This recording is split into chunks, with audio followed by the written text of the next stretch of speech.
Hello, Internet family. This is Anjanette Potter, also known as Adam's Rib, and I'm introducing my new format, Spotify for Podcasters, formerly known as Anchor FM. This is still the place for those who have the gift of gab, like discussing interesting topics, are called opinionated by family and friends, and still get paid for it. They're still easy to use, supply everything you need to set up a successful podcast from your smartphone, and distribute your content to platforms like Spotify, Apple, Google, Overcast, Amazon Music, and more. Just download the Spotify for Podcasters app to your smartphone to get started.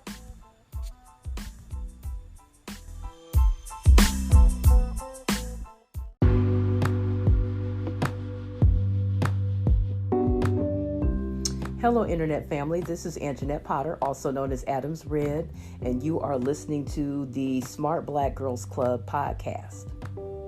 So you may be wondering, in keeping with the whole theme of 11 months of Black history, most of the podcasts are going to come from the Smart Black Girls Club blog or podcast. And when me and WordPress can come to an understanding about me getting into my account, they will be posted there as well for my subscribers over there. You may be wondering why the Smart Black Girls Club as a podcast. Why has it got to be Smart Black Girls? Why does it have to be a club? Why does it have to be any of the above? So this podcast is more of a think tank, and I'm going to explain that later with some definitions.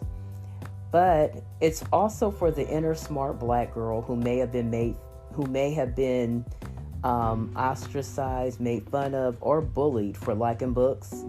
Maybe you were that person that spoke proper English. Maybe you were one of the people who maybe you were en route and you got a hold to the wrong crowd and they got you off on a wrong track.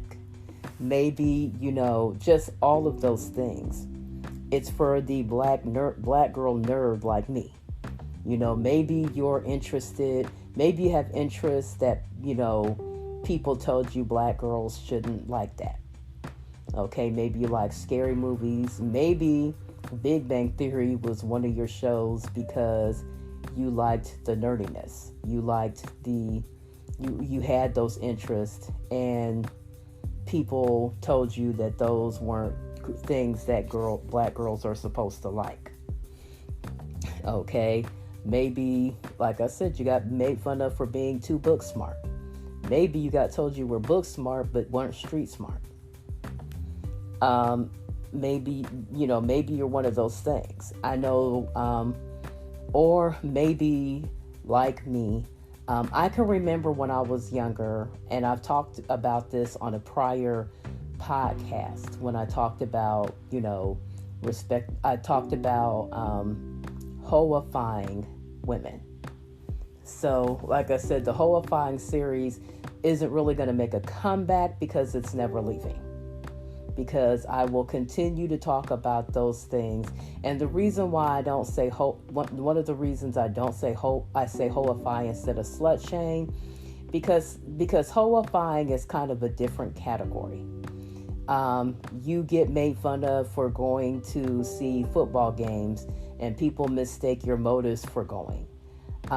Me and a friend of mine went to see one of my favorite football crushes get inducted to the Football Hall of Fame in Canton, Ohio. Emmitt Smith. He's made the way I like him, deep, dark, and delicious.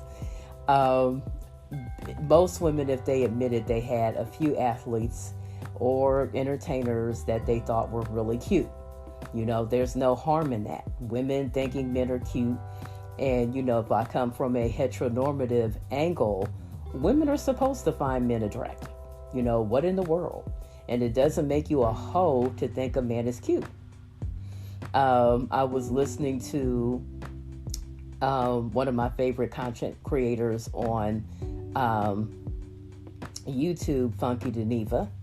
And so Funky Geneva had me laughing because he was going in on Eddie George. So you know Eddie George is married to one, Taj from SWV. So his wife is a famous R&B singer. For those who have never heard of SWV, I have been a day one with SWV. I've been a day one with both them and Escape. They just happened to come out first, but I like them both about the same. They both have a lot of my favorite songs, with a lot of my favorite memories to those songs. And so he went in and he was talking about Eddie George. Let me tell you, when Eddie went to Ohio State here in Columbus, Ohio, I thought he was the finest piece of man meat that God ever made. Okay. He is a nice looking man. Now, once they get married, they cease to have a penis anymore for me, so I don't look as hard as I used to because his wife is one of my favorite singers. But, you know, people tend to think that girls who like books, that somehow we stop liking men. I don't know what that is, but it happens. So people, you know, to finish my prior story. So I went to the Hall of Fame induction to see Emmitt Smith be inducted. A friend of mine, which you know, you have good friends when they know who all your little football crushes are, and they sit and they keep up with that stuff, and they are thoughtful. And so her name happens to be Becky, by the way, which is very, very funny. So she said to me, you know, he's going to be inducted into the Football Hall of Fame because she is a diehard sports fan. Steve, what is his name, from the 49ers, you know, you couldn't tell her that he wasn't her baby daddy. That's just how much of a crush she had. And so we used to tease her because I would tell her, I'm like, girl, you remind me of football's answer to Morgana the Kissing Bandit, because she even has pictures where she was on top of this car and got pictures of him. Let me see here. Let me look, because I can go ahead and Google number 49 for the 49ers. I even remember the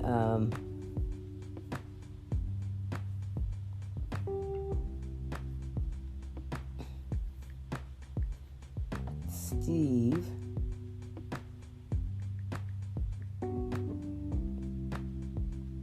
$40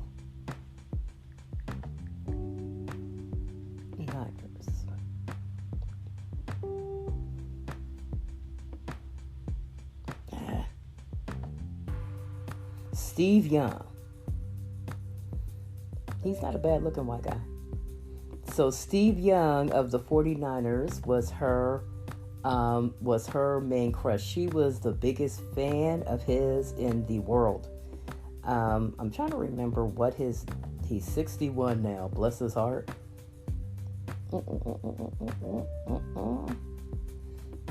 And for the longest time he played for the 49ers.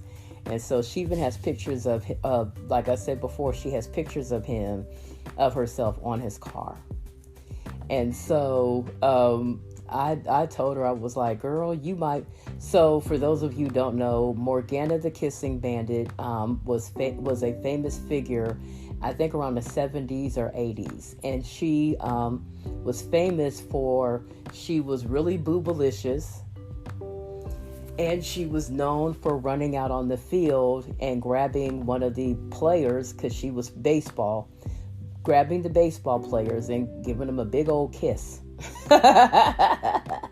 She wasn't exactly a groupie. She was just a very big baseball fan.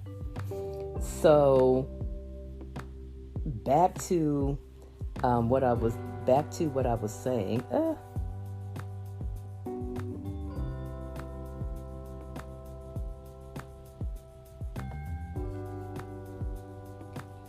So back to what I was saying about hoifying. So women like her, by the so-called proper women, would probably be hoified. You get called a hoe and you're not even having sex. So, and it isn't only women who do this, which women really need to stop doing that to each other. I'm not saying don't have standards. We understand that there's standards, but we understand that everybody's standards are not your standards. And when it comes to men, we pretty much get the same treatment no matter what man we're getting.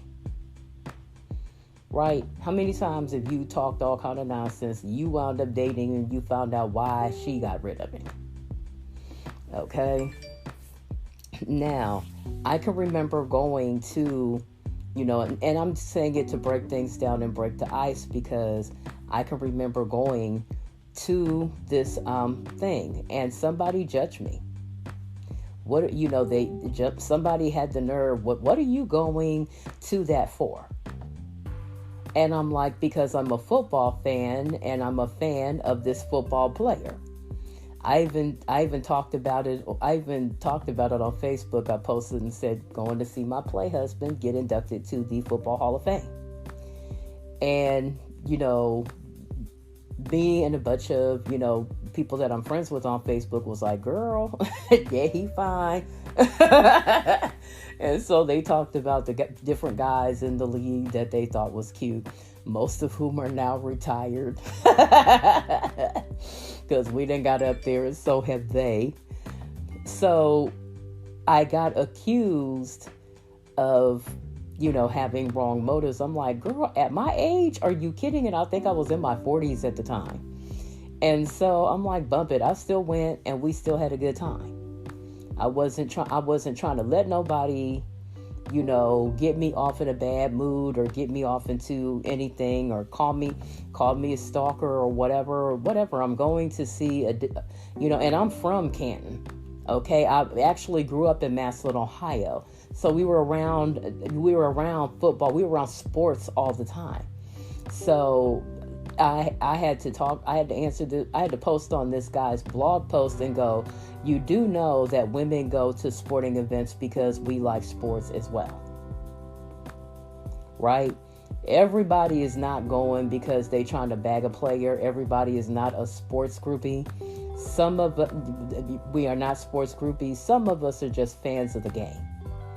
And let's face it, we can't help if some of the best players are also some of the cutest. We can't help that. Okay, we can't help it if some of the better players are also some of the cutest players. Okay, it just happens. So that's why I'm not letting the Hoify series go nowhere, because women oftentimes, I also remember going to. So if you've heard of Massillon, Ohio, you've also heard of the great Massillon-McKinley rivalry. So this is a rivalry that goes all the way to the Vegas books, from what I'm told. It's alleged that they bet on that game even all the way to Vegas. So, and this is a high school football game. Yeah, you can't make this stuff up. People who want to bet on sports will bet on anything. So I went because, I finally got a car. I'd been 5 years without a car and I was making up for lost time. So I decided to go home to the game. And I was in the store and I was talking about how I was going to this game. And this young lady had the nerve to hint, well, we know what goes on at these games. Girl, I'm in my 50s and these are a bunch of teenagers. Okay? And the average senior is what, about 17, 18 years old? Like, they're young enough to be my children. They're younger than my children. And, she let the word groupie slip out her mouth. And I was like, honey, I am too old to be anybody's groupie. I am nobody's groupie, so And, she was part of a cult that I wound up leaving. And this is the way they used to do women. And it is very insidious because some of those women, I don't like men mislabeling women, and I don't like people giving women names, and I'm saying this with air quotes, because other men who are not wrapped too tight can decide to make up their mind to see if what they're hearing about you is true, And lots of times it leads to women being sexually assaulted. So I don't really like when people stick labels on women that the woman has not earned. And let's face it, even if you were a slut, even if you were a hoe, that doesn't mean you have to say yes to everybody. You have a right to say no. You have a right to decide you don't want to be a slut or a whore anymore. You have a right to, just like the judgmental bitches in your church have a right to repent of being judgmental bitches and deciding they want to have a little more empathy towards you. You also have the right to turn your life around for the better anytime you want. No one has a right to keep you chained to your past. And I may make that my slogan for my Qualified by Christ blog and podcast. You have a right to change your life for the better anytime you want. This is also for the women like me who have been fetishized and wanted to be liked for something other than sex. Now, I talked about this when I talked about hoifying women based on their curves, based on the way they're shaped. When I was talking about Teacher Bay, and I was talking about Erica Campbell from Mary Mary, and I was talking about my own daughter because because I've been through what my daughter has been through. I have had to be a bit protective, not only around men, but around older women who think that just because you're dressed a particular way, that you're trying to get men's attention. The overwhelming majority of people dress for where they are en route to. If they're en route to work, you will see them dressed in clothes that support the type of work they do. If they're on their way to the gym, they dress for that. If they're on their way to the club, you're not going to be, now let me say this, you're probably not going to see too many club goers on the bus. Because even if they don't got a car, they typically got a friend who has a car and they ride with her or him if they have a date. If they are going, on a date, they'll be dressed to look good for the man they're going on a date with. So people dress for where they're en route to, and nobody has ever put on clothes. Usually I had a few songs that I used to put on in order to put me in the mood when I would want to get dressed. Very few women that I know are getting dressed and going, man, I hope every man that sees me on the way to where I'm going makes a pass at me and makes inappropriate gestures with their mouth or tells me I have a nice rack or a bunch of mess like that. I ain't never heard a woman say it. You're not going to ever hear a woman say it, because everybody that you see on the way to where you're going is not attractive.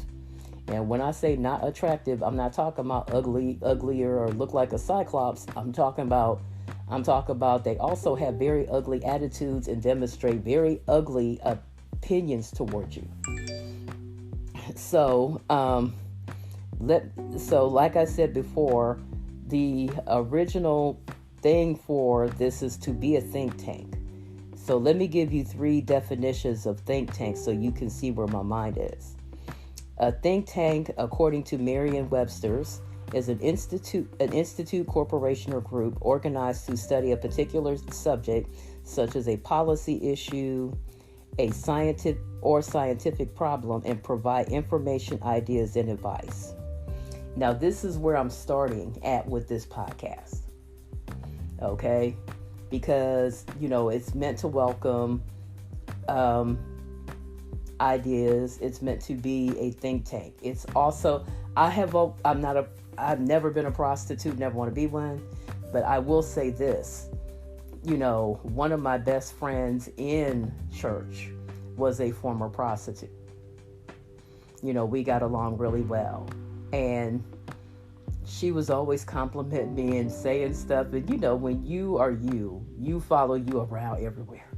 So you already are not all that impressed with you.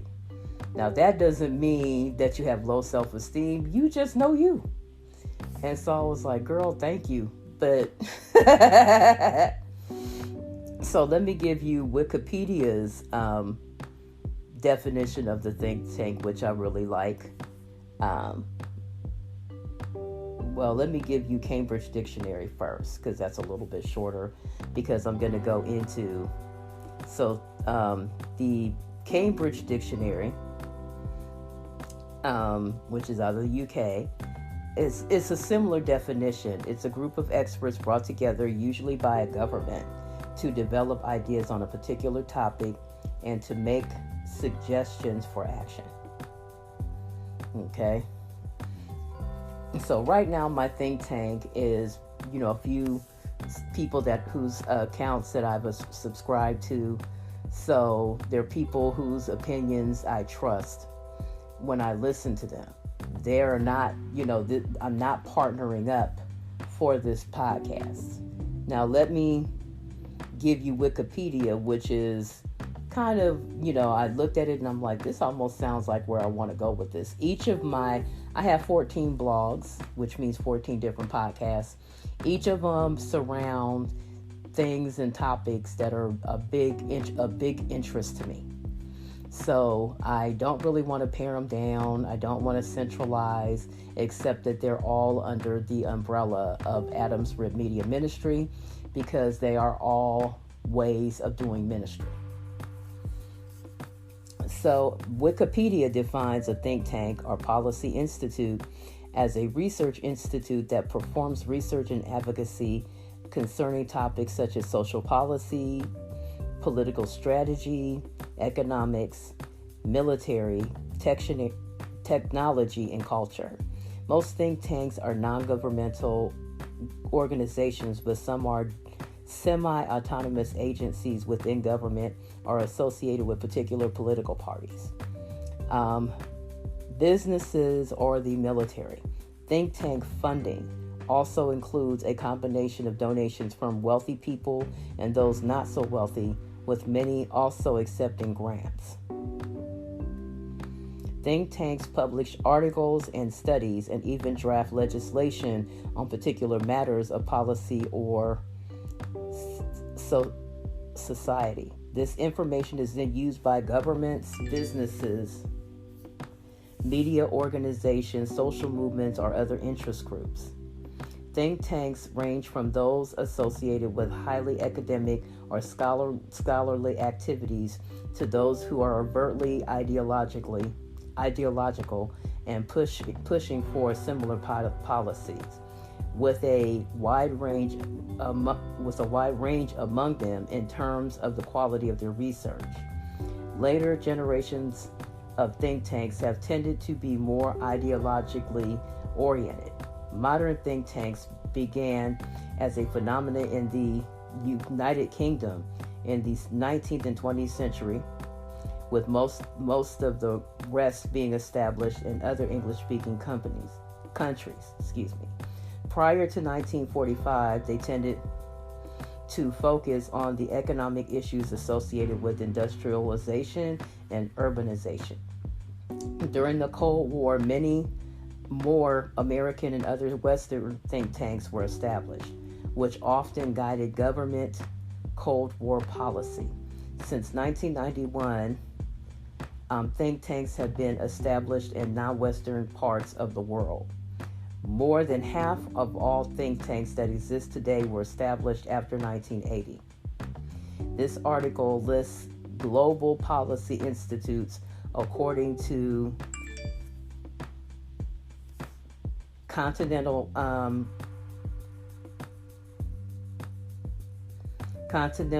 categories and subcategories by country within those areas. These listings are not comprehensive, and at least 11,175 think tanks around the world. So, let me see. So, a list of think tanks. The United Nations University. In the European Union, there's European Council on Foreign Relations, LEAP 2020, and One Europe. So, they're really everywhere. Let me look down here and see what we have for the United States. And of course, our list is so long. Okay. So this is a list of think tanks in the United States.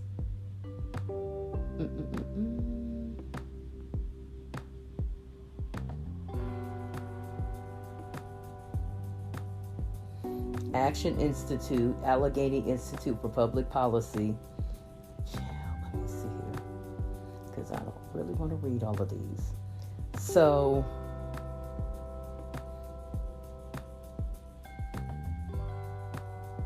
there are 1, 2, 3, 4, 5, 6, 7, 8, 9, 10, 11, 12, 13, 14, 15, 16, 17, 18, 19, 20, 21, 22, 23,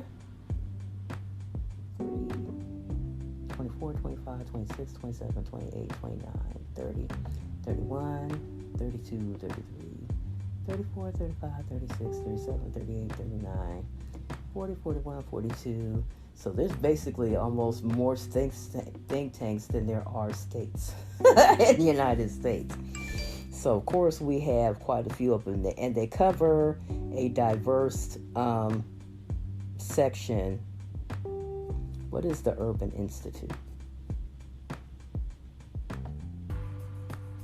So the Urban Institute is Washington, D.C., and it carries out economic and social policy research to open minds, shape decisions, and offer solutions. The Institute receives funding from government contracts, foundations, and private donors. They measure policy effects, compare options, which shows stakeholders get the most and least, tests conventional wisdom, reveals trends, and makes costs, benefits, and risks explicit. They have been referred to as nonpartisan, liberal, and left-leaning. In 2020, the Urban Institute co-hosted the second annual Sadie T.M. Alexander Conference for Economics and Related Fields within the Sadie Collective in Washington, D.C. So this is a level that I wouldn't mind my blog or my podcast getting to. But right now, it's just more of a collective. I think that women need to do, for me, I believe in women doing more networking. I was listening to, someone was talking about the whole phenomena of passport bros. And I'm like, why are you concerned about them? Okay, many of these guys are, first of all they're doing is going over to somebody else's country and causing even more havoc than they were over here with domestic black women. Okay, I've looked at some of the bloggers on YouTube, and a few ladies were like, we respectfully decline because we are really tired of y'all coming over here making a mess. And so I was like, we need to get busy on some stuff that, that helps women, whether you believe it or whether you know it or not, and especially those that are in church. I told somebody, I looked up the percentages of male to female in the U.S.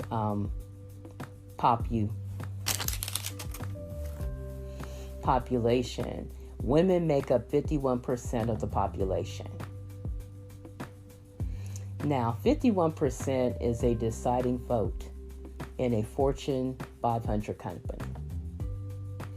Imagine if we, even in our universities, think about all the college girls that are getting raped, that are being harmed, Like, what if you got a bunch of people? What if you got those young ladies together to put out petitions or do something about the way sexual assault is handled in those particular universities or college? What if in churches where things are largely patriarchal, if women got together and decided that they were not going to put up with it anymore? I'm not going to be the majority of tithe payers nowhere and still have to deal with sexual abuse, sexual trafficking, which is still abuse, being told that I got to go home to my abusive husband, dealing with arranged or forced marriages. Like, why be the majority of people in a place and still get the least amount of respect?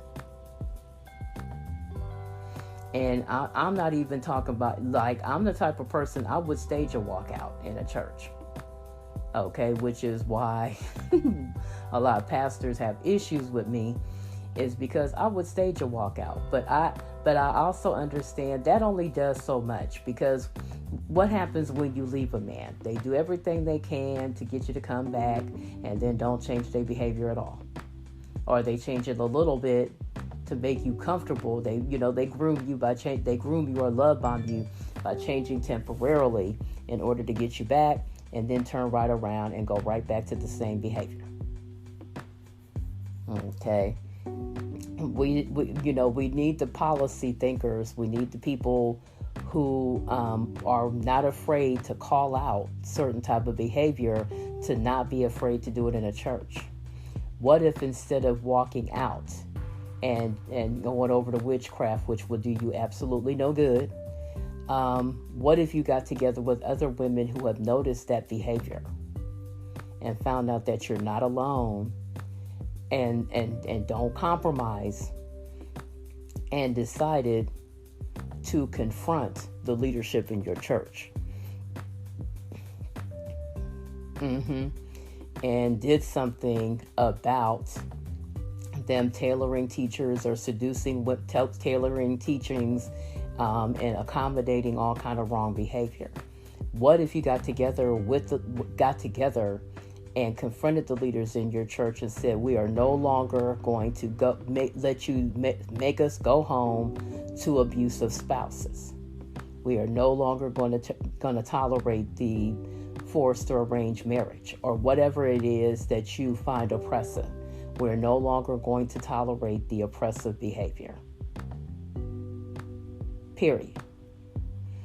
I had a pastor who recently passed, and I'm not going to say that I mourn him, because I don't. Okay? And I don't, because I know enough about abuse to know that I was not the only person that he mistreated. And I'm also the type of person that believes if death had, because he went on keeping up a bunch of mess all the way till the end.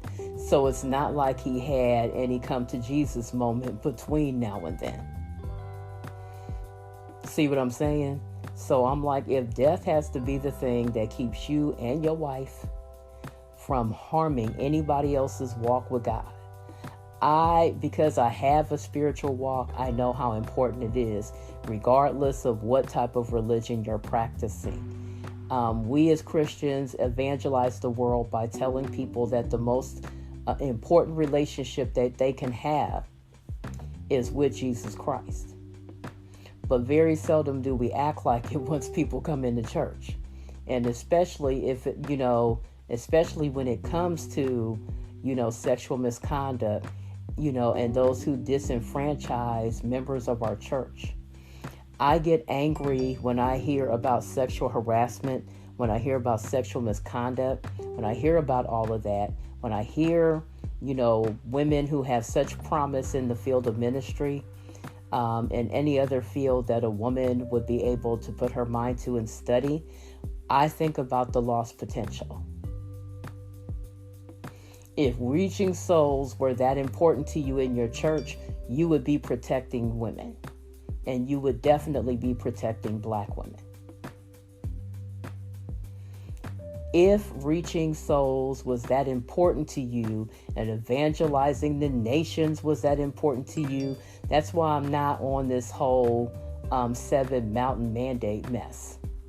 Okay? If reaching souls was that important to you, you would not be treating women like toys. So miss me with the BS. Miss me with the BS of saying that you find us so important. Your actions say more. If you really were about the business of reaching souls, then you would not be pitting women against each other and only approving of women that are proving their loyalty to you by coming for other women. Yes, I'm saying this on a podcast. This podcast is going to be posted and I am going to share it.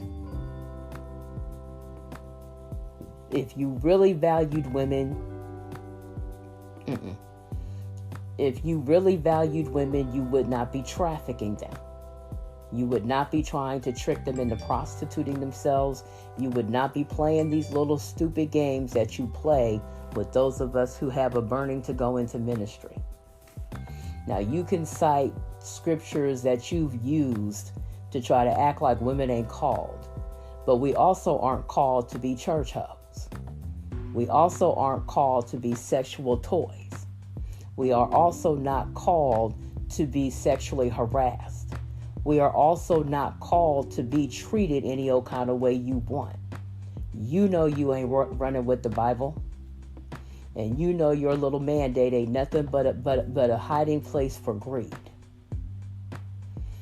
So this Friday, I'm going to talk a little bit more about the 7 mountain mandate as well as other lies that Satan keeps telling women. I want your minds free.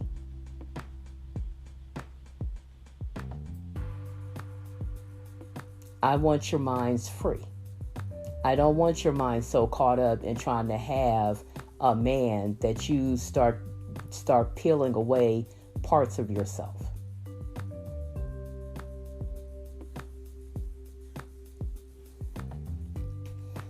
Anyway, so I'm gonna talk a little more about some other things. So I talked yesterday about misogynoir. Because of the whole issue of the Tyree Nichols thing and the writer who decided that it was the fault of baby mama culture. I'm going to say it again. I believe all of these attacks on single moms are of the devil. I don't believe it's God. I don't, you can't tell me otherwise. You can't tell me otherwise. This actually goes in with the later portion of my notes. So, and actually, he's a good example. This man is the man that make those remarks is a good example of why you shouldn't be open to everyone's opinion. Now, I've said before, I'm a firm believer that if you want a man's mind on things, you should have a man in your life that you can trust, that you can run certain information by them. Now, this is not a job for every man. This is a job for somebody that cares about you, loves you, values your friendship, and isn't going to cooperate and can't be bought and won't be told to won't be listening to other men and be influenced by other men. Okay, they can't be chauvinistic. They can't be misogynistic. They can't have a mindset of calling you a hoe for getting pregnant. And I'm going to do another podcast on that. Hoifying women for baby daddies. Which, like I said before, what about these absent fathers? There was a young guy on YouTube here lately that talked about having 7 kids by 7 different women that he didn't take care of. Now, we don't know if that's true or not. Because so many people think, I don't. So many people do stuff on the internet, and it's really to get you to pay attention and give them all them likes and shares. After a while, I said, I'm not listening to him because he's already made up his mind that he's not going to take care of his kids. And so getting on there and trying to convince him and tell him off, or venting your frustrations about this man's, current state is not going to help matters. Okay? That's somebody that needs prayer. Seriously needs prayer. When you think it's okay to go on the internet and share that you are deadbeat to 7 children, there's something wrong with you. Okay? You're trying to be the bottom of the barrel. Okay? So, one of the reasons why I don't think you should be open to everyone's advice, my grandmother used to tell me when I was younger, because Maslin was a lot of gossip. A lot of gossip going around. People like to spread rumors about other people. It's just not wasn't a cool scene. So my grandmother's advice when people would come back to me and tell me stuff and tell me this person said whatever, or tell me stuff about a boyfriend that I was seeing, she always said, consider the source. You have to start considering the source. Okay? Now, are they a reliable source? Does their counsel resonate with you? Is it constructive or destructive? Constructive criticism helps you improve your performance and become better. Destructive criticism tears you down. People who are destructive will insult you. They will tell you stuff like you're fat and ugly. They will tell you stuff about yourself that ain't true. They will tear down. They will tear down stuff that you're trying. If you're trying to become a better singer, destructive people will say, "Shit, you can't sing." Right. Does that help you? They'll call you a hoe when you're not even having sex. Okay? They'll tell you your content sucks. Okay? Well, what if your content really does suck? It depends on what you call sucking. Now, keep in mind when we're talking about men, I once had somebody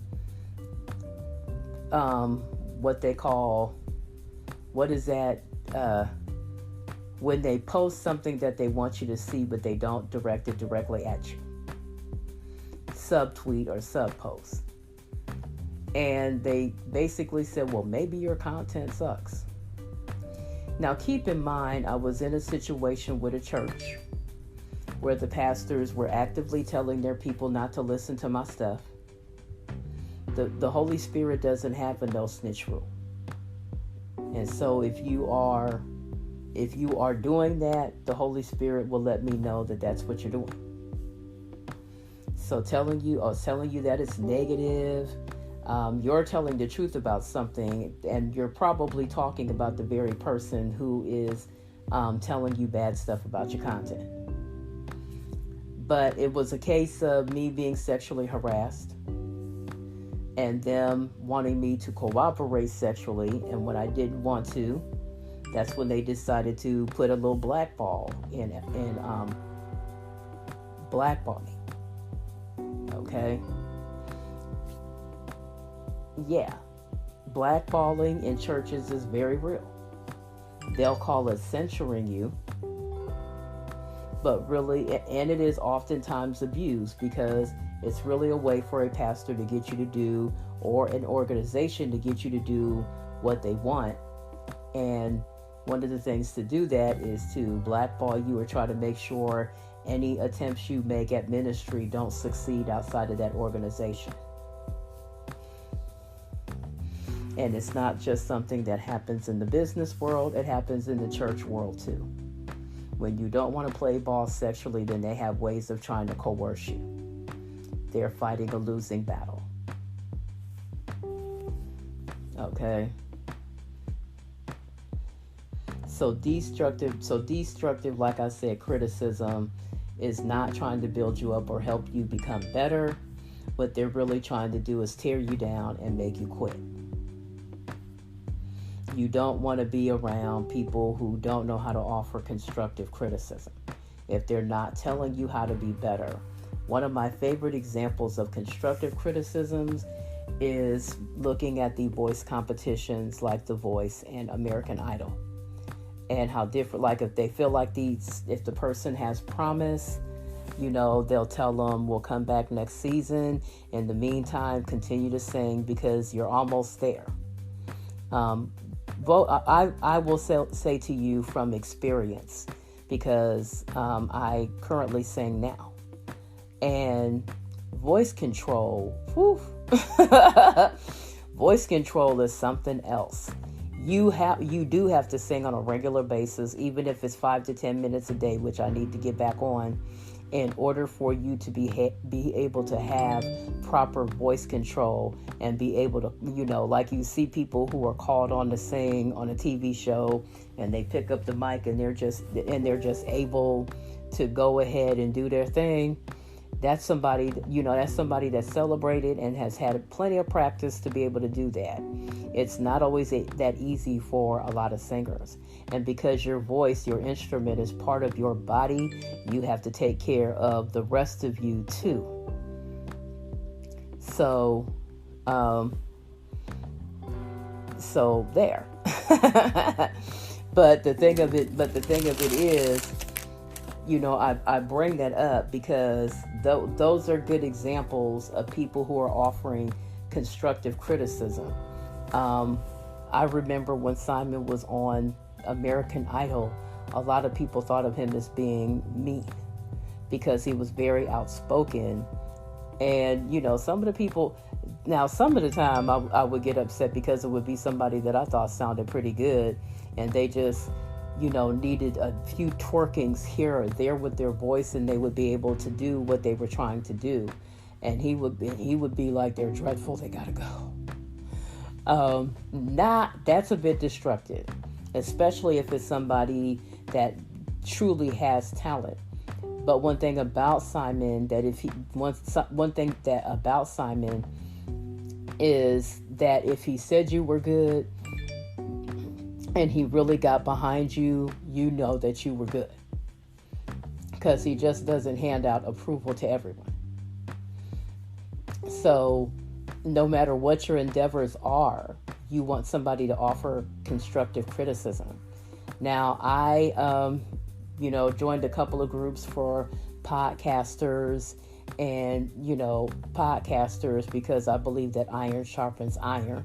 And if someone can give me pointers, or I can give them pointers, or we can listen to each other's stuff, you can help grow and get better. And one of them, because I kind of suspected some of the spirits was from my old church, offered, well, what if we did blah blah blah? And I'm like, I will continue to accept constructive criticism. Like, I kind of tend to like to listen to my listeners. Like, I don't really want to get nobody in that I feel like is going to try to take over my stuff and then kick me out of it. When I start something, the things that I start are my babies, and I know how to take care of my babies to help them grow. I don't want nobody snatching my stuff. So that's, basically how I feel about that. So I've, hopefully given good reasons for why I called the podcast The Smart Black Girl Club, and, why I felt the need to have it. Like I said, for me, right now where I am, the dictionary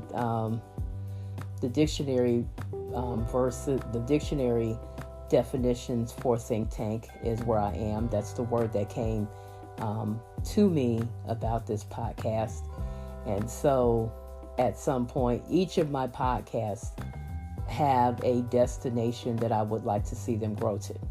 So it's just not me sitting up on WordPress going, well, let me make up another one. It's like being out somewhere and all of a sudden I'm like, you know what, that would be a good podcast all by itself. It really would. And so that's one of the reasons why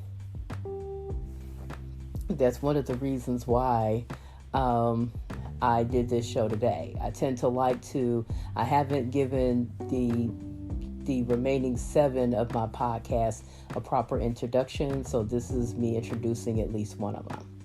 So I'm going to go ahead and get off here because I want to talk to you guys tomorrow. Today is Wednesday, March 15th. So depending on how my luck is with uploading this one to, it's no longer Anchor. So I changed the ad on my podcast because it is now Anchor has completely bought out Spotify, and so now the new name for the platform. The new name for the platform is now Spotify for Podcasters. So you can either find me on there, or you can find me on Spotify itself under Adams Red Media, or you can find me on Google or Apple. I'm still on there, or Overcast, any of the ones that I name in the ad. Let me see here.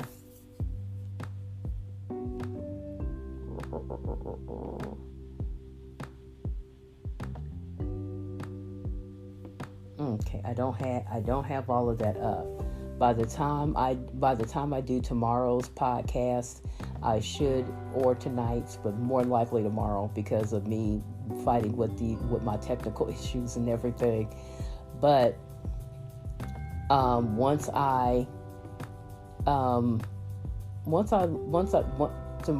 tomorrow, more than likely, I'll be doing another podcast. And so when I do that podcast, I will let you know all of the platforms that I am available on. Anyway, it's been nice, talking to you guys. I really get a lot of joy doing the lives. And, I like to do those because they're rewarding, especially when I'm able to preach the Word of God to you and help you to grow as a fellow Christian, as a fellow sister in Christ. So you guys have a wonderful day. It's the sound of me blowing a kiss to you. You have a good one, and I will talk to you guys again tomorrow.